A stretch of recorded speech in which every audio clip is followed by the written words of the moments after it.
जय हिंद दोस्तों, कैसे हैं आप सब। आज हम पश्चिम बंगाल के सबसे प्रसिद्ध चाय के बागान यानी कि दार्जिलिंग की बात करने जा रहे हैं। दोस्तों आज की वीडियो में हम जानेंगे कि हमको दार्जिलिंग कैसे पहुंचना है, दार्जिलिंग में हम कहां रुकें, दार्जिलिंग में खाने पीने की क्या व्यवस्था है, दार्जिलिंग में हमको कब आना चाहिए और हम कितने दिन का स्टे बनाएं, और अंत में हम ये भी जानेंगे कि हमको दार्जिलिंग में और कहां घूमना है और साथ ही साथ हमको दार्जिलिंग घूमने के लिए कुल खर्चा कितना लग जाएगा। तो दोस्तों बने रहिए वीडियो में, एक एक करके सारी बातों को विस्तार पूर्वक समझते हैं जिससे आपको दार्जिलिंग आने के लिए काफी सहूलियत मिली। सबसे पहली बात करते हैं दोस्तों कि हम दार्जिलिंग कैसे पहुंचे। दोस्तों दार्जिलिंग पहुंचने के लिए आपके पास दो ऑप्शन। पहला ऑप्शन तो ये कि अगर आप बाई ट्रेन आना चाहते हैं तो आपका जो नियरेस्ट स्टेशन है वो है न्यू जलपाईगुड़ी रेलवे स्टेशन। दोस्तों न्यू जलपाईगुड़ी से जो आपकी दार्जिलिंग की दूरी है वो आपकी 75 किलोमीटर की है। अब ये 75 किलोमीटर की जो दूरी है वो आप तीन विकल्प के द्वारा तय कर सकते हैं। पहला विकल्प तो दोस्तों आपके पास है टैक्सी का। दोस्तों आप रेलवे स्टेशन के बाहर आइए, यानी कि न्यू जलपाईगुड़ी से बाहर आइए, वहां पे आपको मिलेगा टैक्सी स्टैंड। अगर आप टैक्सी से जाना चाहते हो तो आप पूरी टैक्सी बुक करके आप दार्जिलिंग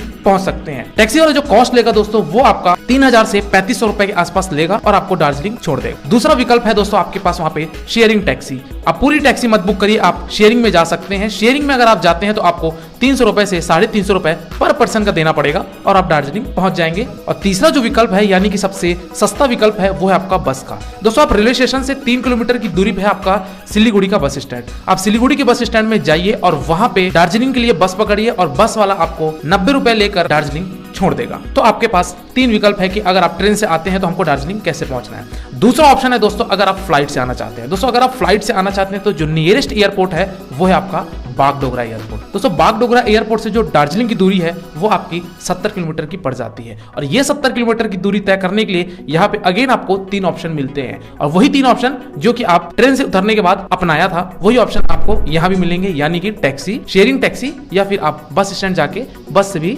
दार्जिलिंग पहुंच सकते हैं। चलिए दोस्तों हम दार्जिलिंग पहुंच चुके हैं। अब सबसे बड़ा प्रश्न आता है कि हम दार्जिलिंग में अब रुके कहाँ। दोस्तों दार्जिलिंग में रुकने के लिए आपके पास दो जगह हैं। पहला जगह तो है दोस्तों आपका मॉल रोड और दूसरा जगह है दोस्तों आपका गांधी रोड। दोस्तों मॉल रोड में भी आपको ढेर सारे होटल मिलेंगे और आपको गांधी रोड में भी ढेर सारे होटल देखने को मिल जाएंगे। यहाँ पे अगर मैं रेट की बात करूं, अगर वहां के होटल्स की बात करूं तो दोस्तों आपको 500 रुपए से लेके 5000 6000 तक के आपको ढेर सारे होटल देखने को मिल जाएंगे। तो आप वहां स्टे कर सकते हैं, चाहे तो आप मॉल रोड में रुकिए चाहे आप गांधी रोड में रुकिए, दोनों जगह आपके लिए बेस्ट है। वहां से आपको टैक्सी के भी ऑप्शन मिल जाएंगे और खाने पीने की भी उपलब्धता वहां पे आराम से हो जाएगी। चलिए दोस्तों इसी के साथ बात कर लेते हैं कि हमको खाने पीने की वहां क्या व्यवस्था है। दोस्तों दार्जिलिंग में आपको किसी भी तरीके की खाने की समस्या नहीं होगी। वहां पर आपको north Indian food, south Indian food और आपको वेज नॉन वेज सारे प्रकार के आपको वहां पे खाना मिल जाएगा। कॉस्ट की अगर मैं बात करूं दोस्तों तो यहाँ पे ज्यादा कॉस्ट नहीं है, आपका 80 रुपए से स्टार्ट होकर आपको 150 200 रुपए थाली सिस्टम के हिसाब से आपको ये कॉस्ट पड़ जाएगी। तो आप दार्जिलिंग में चाहे आप मॉल रोड के आसपास रुके चाहे आप गांधी रोड के आसपास रुके, दोनों जगह में आपको ढेर सारे रेस्टोरेंट और फूड कोर्ट मिल जाएगा। चलिए दोस्तों अगली बात करते हैं कि दार्जिलिंग में हम कब आए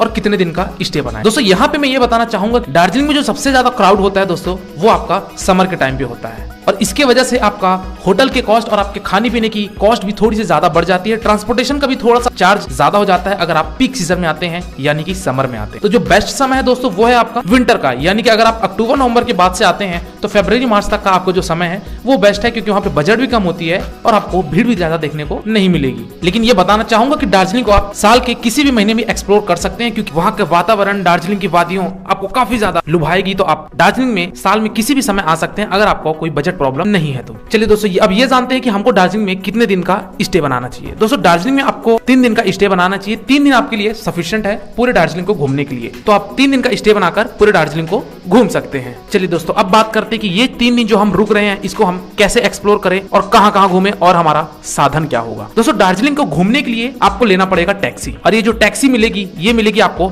घंटाघर के पास। दोस्तों घंटाघर जो है वो आपका मॉल रोड के पास ही है, वहां पे आप जाइए, वहां पे आपको ढेर सारे एजेंट मिलेंगे, वहां पे टैक्सी स्टैंड है, तो वहां जाके आप टैक्सी बुक कर सकते हैं और आप दार्जिलिंग को घूम सकते हैं। कहां घूमना है आगे अभी हम बात करते हैं। दोस्तों टैक्सी वाला आपको 2 प्रकार से यहाँ पे घूमने के लिए बोलेगा। एक तो ये कि वो आपको 7 प्लेस घुमाएगा दार्जिलिंग के लोकल साइट सीइंग, और वो आपको 4-5 घंटे में वापस आपको मॉल रोड ड्रॉप कर देगा। तो इसका वो जो कॉस्ट लेगा दोस्तों वो आपका 800 से 1000 रुपए के आसपास वो कॉस्ट लेगा, और आपको 7 प्लेस पे यानी कि 3 से 4 किलोमीटर के रेडियस में जितने भी स्पॉट हैं उनको वो घुमाकर आपको वापस मॉल रोड ड्रॉप कर देगा। पहला घूमने का ऑप्शन तो आपके पास ये था। दूसरा ऑप्शन है दोस्तों कि हमारे पास जो और 2 दिन बचे हैं उसमें हम घूमेंगे दूर दूर के स्थान जो कि दार्जिलिंग से 10 से 15 किलोमीटर के दायरे पे हैं। तो दोस्तों अब बात करते हैं कि हमको दार्जिलिंग में कौन कौन से पॉइंट को घूमना अति आवश्यक है और हमारा इनको घूमने का जो टैक्सी वाला कॉस्ट लेगा वो कितना लेगा। चलिए दोस्तों, सबसे पहले पॉइंट की अगर मैं बात करूं वो है आपका मॉल रोड। दोस्तों अगर आप मॉल रोड में रुकते हैं, अगर आपको शॉपिंग में इंटरेस्ट है तो आप डेफिनेटली मॉल रोड को अच्छी तरीके से एक्सप्लोर कीजिए। वहां पे आपको ट्रेडिशनल ड्रेसेस मिल जाएंगी, वहां के हैंडलूम्स आपको काफी ज्यादा पसंद आएंगे, तो आप मॉल रोड में शॉपिंग कर सकते हैं और आप ट्रेडिशनल फूड का भी स्वाद ले सकते हैं, क्योंकि वहां पे छोटे छोटे चौपाटी भी बनी हुई है, तो वहां भी जाके आप विजिट कर सकते हैं।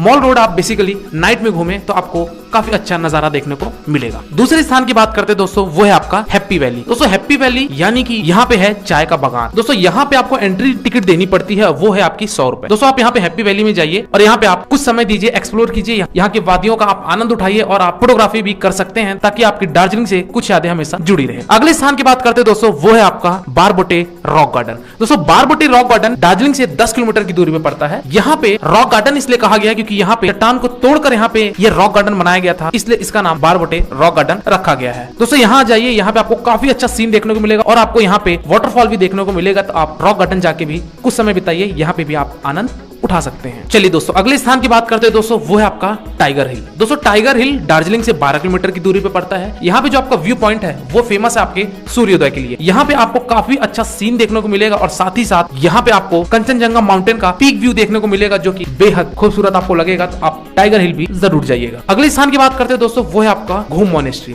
दोस्तों घूम मोनेस्ट्री हमारा घूम रेलवे स्टेशन के पास में ही बना हुआ है, तो यहाँ पे भी आप जाइए और आप यहाँ पे कुछ समय व्यतीत करिए, यहाँ का भी आपको नजारा काफी शानदार देखने को मिलेगा। दोस्तों हमने घूम रेलवे स्टेशन का नाम लिया तो मैं आपको एक चीज और बताता हूँ कि घूम रेलवे स्टेशन तक हमारी जाती है टॉय ट्रेन, और ये टॉय ट्रेन को हमको घूमने के लिए क्या टिकट है और क्या हमारे प्रोसीजर है अभी मैं आपको आगे बताता हूँ। चलिए दोस्तों अगले स्थान की बात करते हैं, वो है आपका बताशिया लूप। दोस्तों बताशिया लूप में एंट्री टिकट 20 रुपए है, आपको यहाँ 20 रुपए देना पड़ेगा। बताशिया लूप एक प्रकार से गार्डन है, वैली है, जो कि 50,000 स्क्वायर फीट पे बनाया गया है। यहाँ पे आपको टॉय ट्रेन की रेल लाइन देखने को मिलेगी और इसी बताशिया लूप से आपकी टॉय ट्रेन पास होकर वो घूम रेलवे स्टेशन तक जाती है। तो आप बताशिया लूप में विजिट करिएगा, काफी आपको शानदार नजारा देखने को मिलेगा। दार्जिलिंग के प्राकृतिक नजारे वहां से आपको काफी शानदार देखने को मिलेगा और आपको कंचनजंगा माउंटेन का वहां से भी दृश्य देखने को मिल जाएगा। अगले स्थान की बात करते हैं दोस्तों, वो है आपका महाकाल धाम। दोस्तों अगर आप शंकर जी के दर्शन करना चाहते हैं तो वहां पे है महाकाल धाम। उस मंदिर में जाइए, अपने मत्थे टिकिए और वहां से भी आपको कंचनजंगा माउंटेन का पीक देखने को मिलेगा, तो वहां भी आपको समय व्यतीत करिए। ओम नमः शिवाय का जाप करते हुए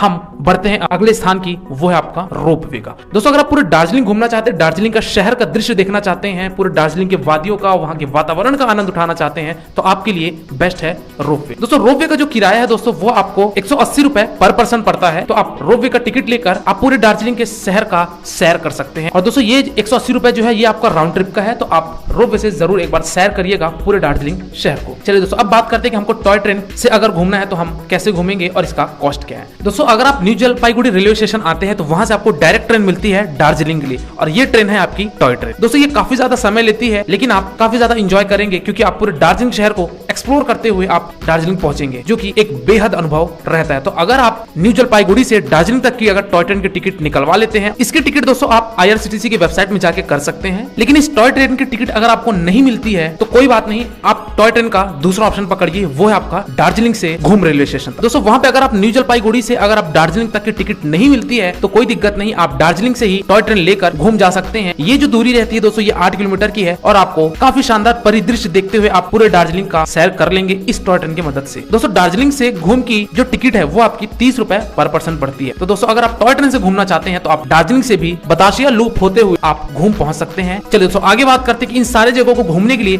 जो हमारा टैक्सी वाला कॉस्ट लेगा वो कितना लेगा। दोस्तों इसका जो कॉस्ट है वो टैक्सी वाला आपसे 1200 से 1500 रुपए के आसपास आपका फेयर लेगा और आपको इन सारी जगहों को घुमाकर आपको वापस मॉल रोड छोड़ देगा। दोस्तों ये टैक्सी कहां से मिलेगी और एजेंट हम कहां से लेंगे, तो दोस्तों आपको घंटा घर के पास ही टैक्सी स्टैंड है, वहां पे एजेंट है, तो आप वहीं से लीजिए और आप इन सारे जगहों को घूमकर वापस अपने स्पॉट पे आ सकते हैं, अपने होटल पे आ सकते हैं। दोस्तों इसके बाद अक्सर टूरिस्ट जो है वो गंगटोक के लिए रवानगी लेते हैं, तो दोस्तों आपको घंटा घर के पास ही टैक्सी भी मिल जाएंगी और आपको बस भी मिल जाएगा, जो कि आपको डायरेक्ट गंगटोक तक के लिए सीधी फैसिलिटी अवेलेबल है। चलिए दोस्तों अब बात करते हैं कि हमको दार्जिलिंग में घूमने के लिए कुल खर्चा कितना लग जाएगा। दोस्तों अगर यहाँ पे अगर आप 3 दिन स्टे बनाते हैं पूरे दार्जिलिंग को घूमने के लिए, तो यहाँ पे जो आपका पर पर्सन कॉस्ट आएगा दोस्तों वो आपका लगभग 4000 से 5000 रुपए में आराम से हो जाएगा। और वही अगर आप कपल्स हैं तो आप राउंड फिगर 10,000 मान के चलिए कि कपल्स के लिए 10,000 में आप दार्जिलिंग अच्छे तरीके से एक्सप्लोर कर लेंगे। यहाँ पे आपके जो फेयर हैं ये आपके होटल्स के, ट्रांसपोर्टेशन के और आपके पूरे दार्जिलिंग को घूमने का जो फेयर आया है वो फेयर मैं आपको बता रहा हूँ। यहाँ पे मैंने किसी भी तरीके के आपके